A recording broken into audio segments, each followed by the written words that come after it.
नमस्कार, जम्मू कश्मीर का ये खास बुलेटिन देख रहे हैं आप और मैं हूं प्रियंका गुप्ता आपके साथ। बुलेटिन की शुरुआत करेंगे कश्मीर से आ रही बड़ी खबर की, क्योंकि आपको बता दें कि कश्मीर से खबर सामने आ रही है कि कश्मीर के हंदवाड़ा में बीजेपी लीडर मुबीना बानो ने बीजेपी से रिजाइन किया है और नॉर्थ कश्मीर में 6 दिनों में तीसरा रेजिग्नेशन सामने आया है। दिखने में आ रहा है कि कश्मीर में कमल की जड़ें उजड़ती हुई नजर आ रही हैं। खतरा जो है मंडरा रहा है बीजेपी पर, क्योंकि तीसरी बार ऐसा हुआ है नॉर्थ कश्मीर में जब किसी बीजेपी लीडर ने बीजेपी से रिजाइन किया हो। क्यों रिजाइन किया है, क्या है पूरा मामला, हमारे साथ हमारे channel head Ishfaq Gohar live जुड़ चुके हैं। इशफाक, ऐसा तीसरी बार हुआ है 6 दिनों में जब बीजेपी को रेजिग्नेशन हाथ लगा है, क्या कुछ कारण निकल के सामने आ रहे हैं? देखिए, नॉर्थ कश्मीर जो है वो एंटायरली थोड़ा सा वर्सटाइल हो रहा है, क्योंकि जिस तरीके से उनके एक बड़े यूथ लीडर के घर में घुसकर मिलिटेंटों ने फायरिंग की, घर के बिल्कुल पास में, उसमें वो मारा गया, उसका बाप मारा गया, भाई मारा गया। उसके बाद थोड़ा सा दहशत जो है वो साफ नजर आ रहा है और यही वजह है कि उसके बाद कल की अगर हम बात करें तो कल पुलिस ने खुद इस बात को माना कि जो वाइस प्रेसिडेंट है लोकल म्युनिसिपल कमेटी के रफियाबाद इलाके के अंदर, उसे मिलिटेंटों ने अगवा किया, लेकिन पुलिस की कार्रवाई के बाद तकरीबन 8-9 घंटे तक कंटिन्यूसली वो मिलिटेंटों के पास रहने के बाद उसे छुड़ाया गया एक कार्रवाई के दौरान। तो ये दूसरा इंसिडेंट था। लेकिन अब जो खबर आ रही है वो ये आ रही है कि नॉर्थ कश्मीर से कुछ और लोगों के इस्तीफे जो आए हैं, जिनमें ये भी है कि जो उनकी महिला लीडर थी नॉर्थ कश्मीर के अंदर, उसने इस्तीफा दिया है। लेकिन अपने इस्तीफे में उन्होंने साफ किया कि देखिए मेरे पर्सनल रीजंस है और कोई सिक्योरिटी थ्रेट नहीं है। लेकिन अब खबर जो डेवलप हो रही है वो ये भी हो रही है कि न सिर्फ इस महिला लीडर ने इस्तीफा दिया है, बल्कि इसके साथ साथ और भी कुछ लोग हैं जिनका ताल्लुक सोपोर एरिया से है, उन्होंने भी जो है वो इस्तीफा दिया है। और उनके इस्तीफे के बारे में भी यही कहा जा रहा है कि सिक्योरिटी का एक बहुत बड़ा रीजन है। तो इस तरीके से जो सिक्योरिटी कंसर्न है वो सबसे बड़ा इश्यू इस वक्त बीजेपी के लिए बना। और बीजेपी के अंदर भी जो कश्मीर डिवीजन के बहुत से लीडर्स हैं, उन्होंने इस बात को लगातार कहा था कि सिक्योरिटी कवर जो है वो दिया नहीं जा रहा है प्रॉपर्ली, और जिसकी वजह से बहुत से लोग जो है वो खुलकर इस पॉलिटिकल प्रोसेस का हिस्सा नहीं बन पा रहे हैं, और जो बन पा रहे हैं उनके लिए काफी ज्यादा दहशत और खौफ है।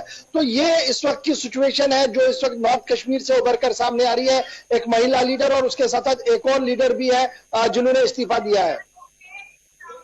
खबर ये भी सामने आ रही है कि चौथा रेजिग्नेशन बीजेपी को मिला हुआ है। इस फीमेल बीजेपी लीडर के बाद अब एक और बीजेपी लीडर सामने आया है, बशीर अहमद मलिक जिनका नाम है।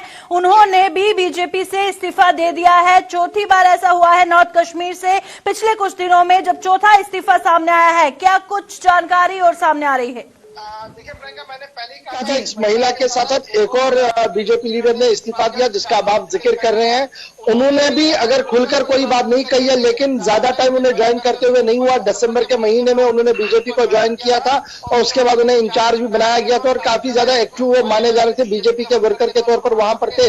लेकिन जिस तरीके से पोस्टर बांडीपोरा के अंदर दिखे और उसका असर जो है वो अब हम नॉर्थ कश्मीर के मुख्तलिफ इलाकों के अंदर देख रहे हैं, जहां पर जो लोग हैं वो खुद ही बीजेपी से थोड़ा सा दूरी इख्तियार कर रहे हैं और या तो खुल के इस्तीफे की बात कर रहे हैं या आपको यहाँ पर बनाए रखेंगे। पहले अपने दर्शकों को दिखा देते हैं कि किस तरह से बीजेपी को इस्तीफे पर इस्तीफे मिल रहे हैं, उस पर पॉलिटिकल रिएक्शंस क्या कुछ सामने आए हैं।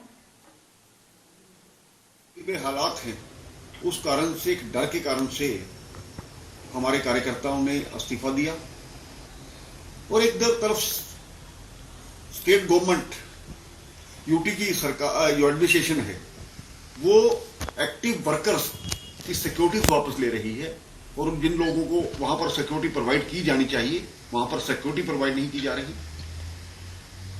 आप डेमोक्रेटिक प्रोसेस को शुरू करना चाहते हैं, लेकिन ये बड़ा दुख का विषय है। दुख के साथ कहा जाता है कि जो मूवमेंट करने वाले लोग हैं, पॉलिटिकल एक्टिविस्ट किसी भी पार्टी के हों, उनके साथ इस तरह का व्यवहार चिंताजनक है। कि वहां जो सुरक्षा का माहौल होना चाहिए था वो सरकार पैदा करने में असफल हुई। बड़े बड़े वादे इस संदर्भ में किए गए थे कि जब बीजेपी की सरकार केंद्र में आएगी तो जम्मू कश्मीर में अमन और शांति होगी, सुरक्षा का माहौल होगा। लेकिन जिस तरीके से बीजेपी के ही लीडर वहां छोड़ रहे हैं उससे इनके दावों की पोल पूरी तरीके से खुल गई है। बहुत सारी हत्याएं भी हुई हैं। जहां सिक्योरिटी फोर्सेस के जवान शहीद हुए हैं, वहां इनोसेंट सिविलियंस की भी किलिंग हुई है और एक डर और खौफ का माहौल वहां बनता जा रहा है। बीजेपी का कभी भी जनाधार कश्मीर में यहाँ पे नहीं बन सकता, चाहे बहाना कुछ भी यहाँ पे हो।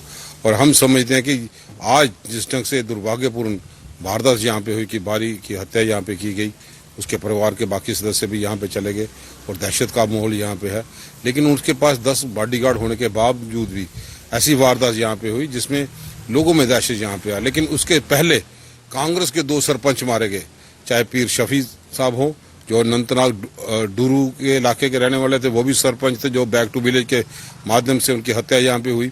अजय भारती की हत्या दूसरी सामने आई। इनके पास क्या सिक्योरिटी का इंतजाम था, क्या पुख्ता इंतजाम यहाँ पे था? भाजपा तो सिर्फ अपने आदमी को खड़ा करने के लिए, पूरा प्रोत्साहन करने के लिए पूरी मशीनरी का इस्तेमाल यहाँ पे करती है, लेकिन ज्यादातर जनाधार जो दूसरी पार्टी यहाँ पे है, कांग्रेस हो, एनसी हो या दूसरे लोग जिनका जनाधार यहाँ पे, वहां पे सिक्योरिटी प्रोवाइड करने के लिए भी भाजपा के लोग, मैं समझता हूँ, बिल्कुल फेल होकर रह गए। तो आपने देखा कि इस मामले पर सियासतदानों का क्या कुछ कहना था, क्योंकि चौथा इस्तीफा पिछले 6 दिनों में नॉर्थ कश्मीर से बीजेपी को मिला है। चौथा झटका कहें बीजेपी को मिला है। लगातार हमारे साथ इशफाक जुड़े हुए हैं। इशफाक, बताइएगा, क्योंकि सोर्सेस के हवाले से खबर सामने आ रही है कि मुबीना बानो का कहना है कि मैंने बीजेपी ज्वाइन की थी पब्लिक ग्रीवियंसेस को सॉल्व करने के लिए, जो कि ग्राउंड पर नहीं दिख रहा था। और क्या कोई खबर सामने आ रही है बशीर मलिक के भी हवाले से? बशीर मलिक ने भी बीजेपी को जब ज्वाइन किया था, और मुझे याद है उनकी तरफ से भी एक बयान आया था उनके पार्टी हेडक्वार्टर पर, जिन्होंने ज्वाइन किया था, तो उन्होंने कहा था कि देखिए, मैं जम्मू कश्मीर और स्पेशली नॉर्थ कश्मीर के लोगों की खिदमत करना चाहता हूं, इसलिए पॉलिटिक्स में बीजेपी का दामन जो है वो पकड़ रहा हूं। लेकिन मैंने पहले ही कहा, जिस तरीके का सिक्योरिटी थ्रेट बन रहा है, वो कहीं ना कहीं मजबूर कर रहा है इन लोगों को जिनके पास सिक्योरिटी कवर नहीं है, वो पार्टी से फरारी इख्तियार करें और खुलेआम या चुप के वो घर पे बैठे। तो यही वजह कि एक के बाद एक चीजें जो है वो हमारे इस वक्त सामने है। लेकिन जहां तक बीजेपी के ऑफिशियल वर्जन का सवाल है या बीजेपी पार्टी का सवाल है, जो हमारी थोड़ी देर पहले बातें हो रही थी, उनका मानना था कि देखिए, ये चीजें होती रहती है, लेकिन जिस तरीके से उन्होंने कहा कि सिक्योरिटी थ्रेट नहीं है, मेरा पर्सनल रीजन है, इसलिए मैं इस्तीफा दे रहा हूं। पार्टी में लोग आते हैं जाते हैं, लेकिन बहुत दुख होता है जब कोई आता है घर का परिवार बन के, फिर वो वापस जाता है और उसके पीछे और भी कोई कारण होता है, तो अच्छा नहीं लगता है। यही वजह है कि एसेस किया जा रहा है विद इन द पार्टी भी कि और ज्यादा लोग जो है वो छोड़कर ना जाए, और जो सिक्योरिटी कारण जहां जहां पर है, जो सिक्योरिटी फ्लैश पॉइंट्स है, वहां पर उन्हें सिक्योरिटी जो है वो अकॉर्डिंगली कवर दिया जाए। घटनाओं को कश्मीर में अंजाम दिया जा रहा है, उसके बाद आतंकवादियों द्वारा पोस्टर भी लगाए जाते हैं, पर उसके बाद जो ये इस्तीफे सामने आते हैं उसमें इस बात का कहीं जिक्र नहीं है, ना किसी धमकी का, ना किसी और चीज का। पर यहाँ पर आप क्या कहेंगे? क्या हम समझें कि सिक्योरिटी ही इसका कारण है और बाकी सब चीजें जो हैं वो सिर्फ एक्सक्यूज है? देखिए, एक बड़ा कारण सिक्योरिटी हो सकता है, क्योंकि इससे पहले भी एक वीडियो वायरल हुआ था, एक महिला का वीडियो वायरल हुआ था सोशल मीडिया पर, जिसमें जो ये कहा जा रहा था कि वो मिलिटेंटों ने शूट किया है और उसके बाद उसको वायरल किया था। वो भी यही कह रही थी, देखिए, मैं पॉलिटिकल पार्टी का किसी का भी हिस्सा नहीं बनूंगी, मैं छोड़ रही हूं पार्टी, लेकिन मुझे एक बार माफी दीजिए, आइंदा नहीं करूंगी। तो ये जो थ्रेट परसेप्शन है, ये कश्मीर घाटी के अंदर है, चाहे कोई माने इसे या ना माने, लेकिन हर डिस्ट्रिक्ट के अंदर आपको थर्ड परसेप्शन मिलेगा।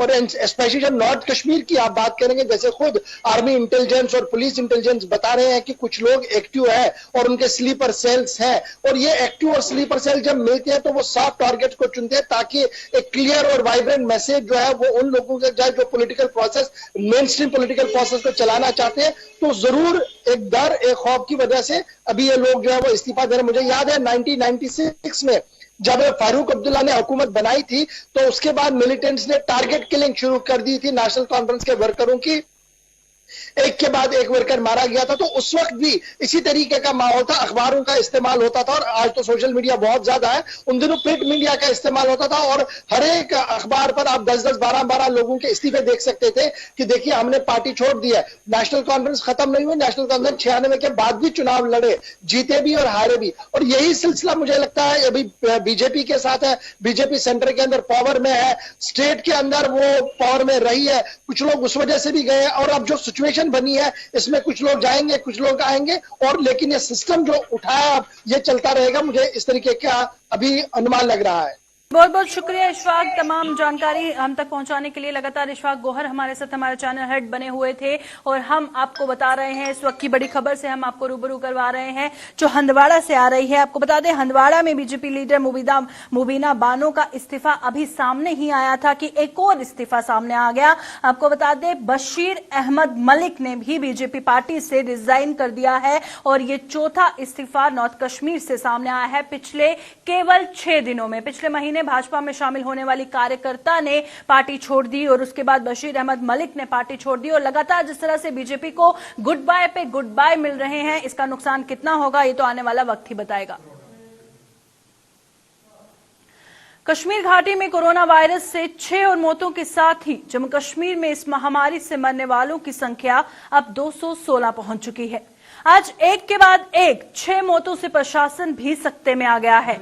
आज सुबह सुबह उत्तरी कश्मीर के 2 नागरिकों ने कोरोना के कहर के आगे घुटने टेक दिए और इनकी मौत हो गई थी और देखते ही देखते 4 और मौतों से वहां सनसनी फैल गई। इन दोनों की मौतों के साथ ही कश्मीर घाटी में कोरोना से मरने वालों की संख्या 198, जबकि जम्मू संभाग में यह संख्या 18 हो गई है। आपको बताते चले कि केंद्र शासित प्रदेश जम्मू कश्मीर में कोरोना महामारी अब गति पकड़ती जा रही है।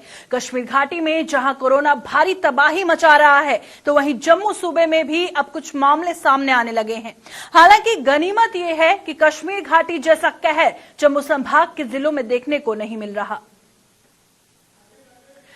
तो लगातार हम आपको बता रहे हैं जिस तरह के हालात कोरोना वायरस को लेकर जम्मू कश्मीर में बने हुए हैं बेहद ही चिंताजनक है, क्योंकि 216 लोग कोरोना संक्रमण होने के कारण अपनी जान गंवा बैठे हैं, जो बेहद ही दुखद और चिंताजनक भी है। वहीं दूसरी ओर कोरोना संक्रमण के मामले भी लगातार बढ़ते जा रहे हैं। आपको बता दें कश्मीर में 198 और जम्मू सूबे में 18 लोग कोरोना पॉजिटिव होने के कारण अपनी जान गंवा बैठे हैं। हालांकि कारण बहुत सारे हैं और कश्मीर में कोरोना से 6 और लोगों ने जान गंवा दी है।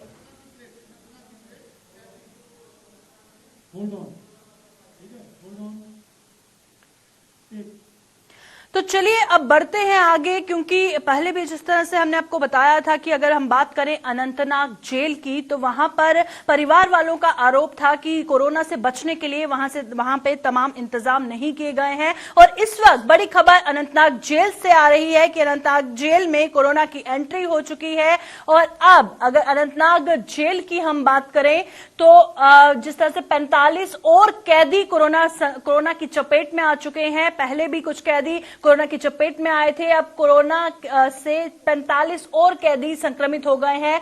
तो 45 और कैदी इस महामारी से पीड़ित हो गए हैं और परिवार वालों का लगातार आरोप लगता रहा है कि जेलों में पूरा बंदोबस्त नहीं है कोरोना से बचने के लिए। अब 196 में से 92 कोरोना पॉजिटिव हो चुके हैं अनंतनाग जेल के कैदी। तो आप देखिए कितना चिंताजनक है कि 92 कैदी जो हैं वो कोरोना की चपेट में आ गए हैं और अन्य कैदियों के भी सैंपल लिए जा रहे हैं। बार बार ये शिकायतें सामने आती थी कैदियों के परिवार वालों की तरफ से कि वहां पर सोशल डिस्टेंसिंग को मेंटेन नहीं किया जा रहा है। छोटी सी जगह में सभी कैदियों को रखा जाता है, जिसकी वजह से सभी का कोरोना की चपेट में आने का रिस्क बना हुआ है। तो आप देखिए वैसा ही हुआ, 196 में से 92 कैदी कोरोना की चपेट में आ गए हैं।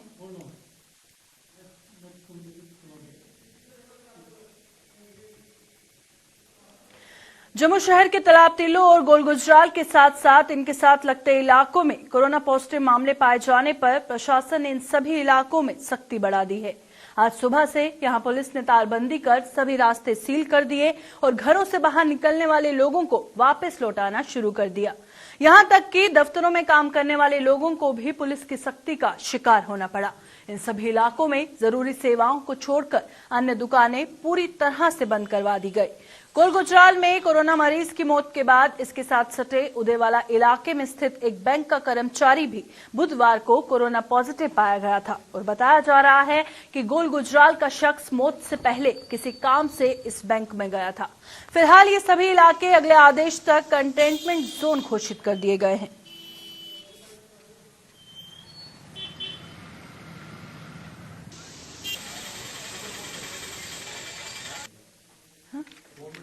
लॉकडाउन कर रही है, लेकिन हम खुद लोग कुछ आदत नहीं हमें घर बैठने की, तो हम दाएं बाएं से जहाँ गली से रास्ता मिलता है कहीं तो हम बाहर भागने की कोशिश करते हैं, लेकिन नहीं भागे। प्रशासन पूरा साथ दे रहा है, प्रशासन हर चीज़ वहाँ पहुँचाता है। जो रेड जोन होते हैं, कंटेनमेंट जोन होते हैं, तो मेरी यही प्रार्थना है, आप अगर अपना घर, अपना मोहल्ला, अपना जम्मू शहर बचाना है तो आप इसका पालन करें। जो भी गवर्नमेंट की जो इंस्ट्रक्शन है हमारी SOP की, उसको आप पालन करते हुए दूसरे को भी समझाएं और खुद भी अपना। मैं अपने लोगों को सभी को ये कहना चाहती हूँ, अपने अंदर बैठो। अगर लॉकडाउन नहीं भी होता तब भी हम लॉकडाउन खुद होना चाहिए, क्योंकि हमें कोई जरूरी काम है इसलिए बाहर निकलो। ऐसे घूमने के लिए, सैर करने के लिए मत जाओ, क्योंकि ये बीमारी खुद हमारे घर पे नहीं है, ये बीमारी हम बाहर से लेकर आ रहे हैं।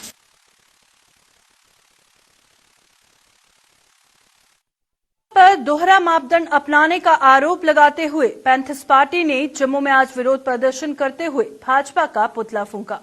पैंथर्स चेयरमैन हर्षदेव सिंह ने कहा कि कश्मीर में भाजपा नेता की हत्या की हम कड़ी निंदा करते हैं और वह सरकार द्वारा उनके परिजनों को दी गई राहत राशि का स्वागत करते हैं, लेकिन जम्मू में होने वाले हादसों पर भाजपा तवज्जो क्यों नहीं देती।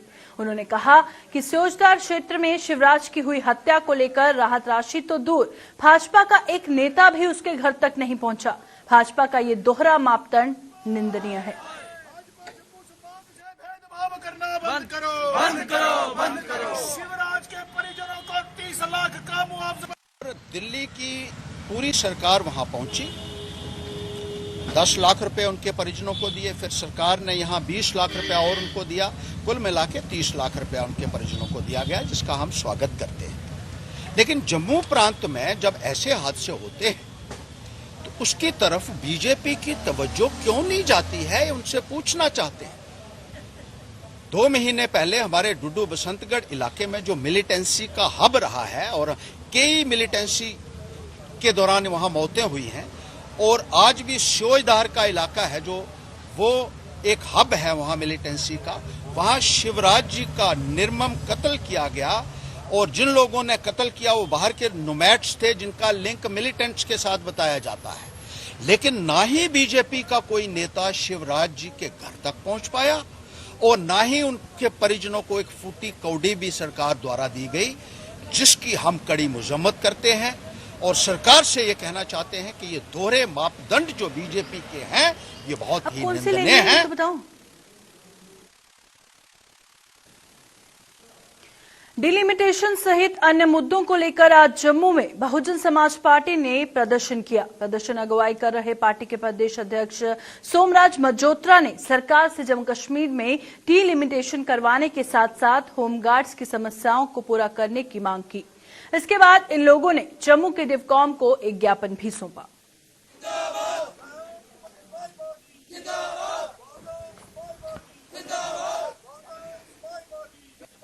डिलिमिटेशन कमीशन का है, दूसरा होम गार्ड के जितने भी कॉप्स जो हड़ताल पे उनकी पे पैरिटी का है कि उनको बाकी ड्यूटी के बराबर तनख्वाह मिले, और तीसरा जो मेन मुद्दा है वो है माइनिंग का, जो खड्ड नाले और रिवरों से बाहर के लोग जो यहाँ का रेवेन्यू लेकर के यहाँ मनचाही टोलियां दे करके फिर गरीब लोगों, टिप्पर वाले, ट्रैक्टर वाले, क्रैशर वाले, उन पर दबाव बनाया जा रहा है कि वो गवर्नमेंट रेट पे लोगों से रॉयल्टी वसूल करे और उन लोगों को पैसा लेके वो चले जाए।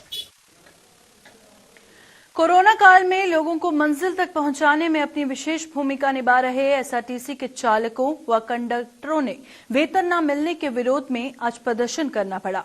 जम्मू में आज अपनी मांगों को लेकर एसआरटीसी ड्राइवर कंडक्टर यूनियन के सदस्यों ने सरकार के खिलाफ नारेबाजी की।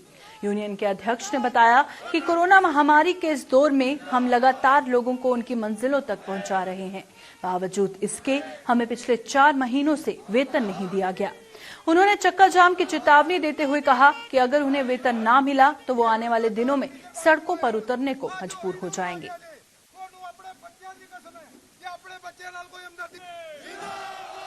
के लिए और पब्लिक की सेफ्टी के लिए और पब्लिक को यहाँ से जो लोग बाहर फंस गए थे उन लोगों को घर पहुँचाने के लिए और गवर्नमेंट की डायरेक्शन पे। लेकिन आज जब हम सैलरी मांगते हैं तो हमें कहते हैं आपकी कमाई कोई नहीं है, हम आपको कहाँ से दें। लेकिन ये कोई वजह नहीं है। ये डिपार्टमेंट जब गवर्नमेंट को अपनी मजबूरी है और उसको इस्तेमाल करना है, उसको ये गवर्नमेंट डिपार्टमेंट है। जब सैलरी देनी है तो ये गवर्नमेंट डिपार्टमेंट नहीं है, आप खुद कमाओ तो खुद खाओ। हम कहाँ से कमाई करेंगे? इस वक्त प्राइवेट सेक्टर टोटली बंद और कोई गाड़ी नहीं चलाता क्योंकि 50% मार्जिन रखा हुआ है, सीटिंग कैपेसिटी सोशल डिस्टेंसिंग की वजह से सवारियां जो पूरी फुल नहीं कर रही हैं। लेकिन हम फिर भी गाड़ियां चला रहे हैं उस घाटे में भी, लेकिन उन रूटों पे जहाँ के लोकल लोगों को भी परेशानी ना, हम उन लोगों की सुविधा के लिए लगे हुए हैं। लेकिन सरकार कोई हमारी तरफ ध्यान नहीं दे रही और आज हमें मजबूरन ये प्रोटेस्ट करना पड़ा। अगर सरकार ने हमारी salary with in days release नहीं की, आने वाले समय में हम सड़कों पे उतरेंगे। तो अब बात करेंगे सोपोर से आ रही बड़ी खबर की। आपको बता दें, सोपोर से खबर सामने आ रही है कि सोपोर पुलिस ने फेक फेसबुक प्रोफाइल बनाने और भड़काऊ पोस्ट अपलोड करने के लिए एक युवा पर शिकंजा कसा है। आपको बता दें कि एक युवा को सोपोर पुलिस ने गिरफ्तार किया है, जिसका नाम रईस अहमद मीर बताया जा रहा है, जिसने फेसबुक पे फेक अकाउंट बनाया था और सोशल मीडिया पर भड़काऊ पोस्ट भी अपलोड की थी। इस पर ज्यादा जानकारी लेंगे। हमारे साथ हिलाल हंजूरी जुड़ चुके हैं। हिलाल, आपसे जानना चाहेंगे क्योंकि जिस तरह से सोपोर में पुलिस ने शिकंजा कसा है और बहुत जरूरी भी था, क्योंकि सोशल मीडिया पे लगातार कुछ शरारती तत्वों की ये कोशिश रहती है कि माहौल को बिगाड़ा जाए, भड़काऊ पोस्ट अपलोड करते हैं। और इस शख्स ने अबू हुजैफ नाम के नाम से ये जो फेक अकाउंट फेसबुक पे बनाया था और साथ ही लिखा गया था वो गुजरनवाला पाकिस्तान का है। क्या कुछ और जानकारी निकल के सामने आ रही है? आगे भी चूंकि साइबर क्राइम हम देख रहे हैं कि काफी वक्त से काफी बढ़ रहा है, चूंकि कश्मीर में या पूरे जम्मू कश्मीर में अभी 4G सर्विस भी नहीं है, लेकिन इसके बावजूद भी यहाँ पर साइबर क्राइम का जो सिलसिला है वो ना थमने वाला है। और ये सोपोर का ब्रत कलान एरिया का इलाका है जहाँ से ये लड़का कहीं बिलोंग करता था और इन्होंने कुछ ऐसे वीडियोस जो है अपनी सोशल मीडिया पर या अकाउंट पर उन्होंने अपलोड किए थे, जिसमें कुछ लोकल जो है जो बिजनेस से भी ताल्लुक रखते थे उनके नाम जो है हिट वारंट की उन्होंने धमकी दी हुई थी और इस तरह का जो मवाद है अपने फेसबुक पेज पर उन्होंने अपलोड किया था। फिलहाल जो मज़कूरा शख्स है उन्होंने शिकायत की है साइबर सेल में भी और वहां से पुलिस और साइबर सेल जो है आपस में कनेक्टेड रही है। उनकी ही मदद से, साइबर सेल की मदद से इसकी आइडेंटिफिकेशन हुई है। हालांकि इसमें गुजरानवाला पाकिस्तान का जो है रेजिडेंस दिया हुआ है, लेकिन असल में ये सोपोर का रहने वाला था और इसकी अब आइडेंटिफिकेशन भी हो गई है और पुलिस ने इसे हिरासत में भी लिया हुआ है। तो इस तरह से जहां पुलिस और उसके साथ साथ साइबर डिपार्टमेंट ने पहले ही वार्निंग दी थी सभी को कि वो इस तरह के जराइम से दूर रहे और इस तरह के जराइम से परहेज करे, क्योंकि अगर इस तरह के जराइम से या इस तरह की कोशिशों से लोगों ने परहेज नहीं किया, खासतौर पर जो नौजवान और इसमें हम देख रहे हैं कि ज्यादा शामिल हो रही हैं, तो उनके खिलाफ कार्रवाई होगी और उसी के सिलसिले में अब इसके खिलाफ भी बाज़ाब्ता एफआईआर जो है वो दर्ज हो चुका है। क्योंकि हिलाल, पुलिस की तरफ से बार बार चेतावनी भी दी जाती है, अगर कोई एंटी नेशनल एटमॉस्फेयर या एंटी नेशनल प्रोपेगेंडा अपनाने की कोशिश करेगा सोशल मीडिया पर तो उस पर कड़ी से कड़ी कार्रवाई की जाएगी। उसके बावजूद देखा जाता है कि सोशल मीडिया पर बहुत सारी ऐसी पोस्ट है जो माहौल को भड़काने की कोशिश करते हैं, खराब करने की कोशिश करते हैं और बहुत ज्यादा जरूरी भी था कि इस पर कड़ा एक्शन लिया जाए, क्योंकि इससे एग्जाम्पल सेट होगा कि आगे से कोई भी फेसबुक पे फेक प्रोफाइल बनाने की कोशिश करेगा तो उसके पहले उसे यह समझ आना चाहिए कि अगर मैं ऐसा करता हूं तो मेरे पर कड़ी से कड़ी कार्रवाई होगी। तो और क्या कहेंगे कि साइबर सेल की तरफ से और इस तरह के लोगों पर किस तरह का शिकंजा कसा जा रहा है कश्मीर में? देखिए प्रियंका, अगर देखा जाए तो साइबर क्राइम सिर्फ कश्मीर में ही नहीं है बल्कि पूरी दुनिया के अंदर है, पूरे मुल्क के अंदर है। और साइबर क्राइम का मतलब ये नहीं कि जो कोई एंटी नेशनल मवाद अपने फेसबुक पेज पे अपलोड करे तो सिर्फ उसी को जो है साइबर या क्राइम कहा जा सकता है, बल्कि अगर आप किसी के जात पर भी कोई निशाना साधते हैं, किसी को डिफेम करते हैं और उसके साथ साथ आप किसी पार्टी को डिफेम करते हैं फजूल में या किसी बिजनेस हेड को आप डिफेम करते हैं, किसी मुल्क को आप डिफेम करते हैं या किसी की जात को आप इन्वॉल्व करते हैं खामखा पे, तो वो भी जो है साइबर क्राइम में आता है। लेकिन ज्यादा तौर पर हमने देखा कि अगर किसी कम्युनिटी को आप डिफेम करते हैं, किसी के मजहब पर आप सवाल उठाते हैं, सवाल ही नहीं बल्कि आप गैर जरूरी तौर पर डिफेम करते हैं, तो उस पर भी फिर बहुत बहुत शुक्रिया हिलाल तमाम जानकारी हम तक पहुंचाने के लिए। हमारे संवाददाता लगातार जुड़े थे सोपोर से आ रही बड़ी खबर से, क्योंकि सोपोर में सोपोर पुलिस ने शिकंजा कसा है उस शख्स के खिलाफ जो कि जिसने फेसबुक पे फेक प्रोफाइल बनाई थी और साथ ही भड़काऊ पोस्ट जो है अपलोड किए थे। तो फिलहाल इस बुलेटिन में इतना ही, दीजिए इजाजत, नमस्कार।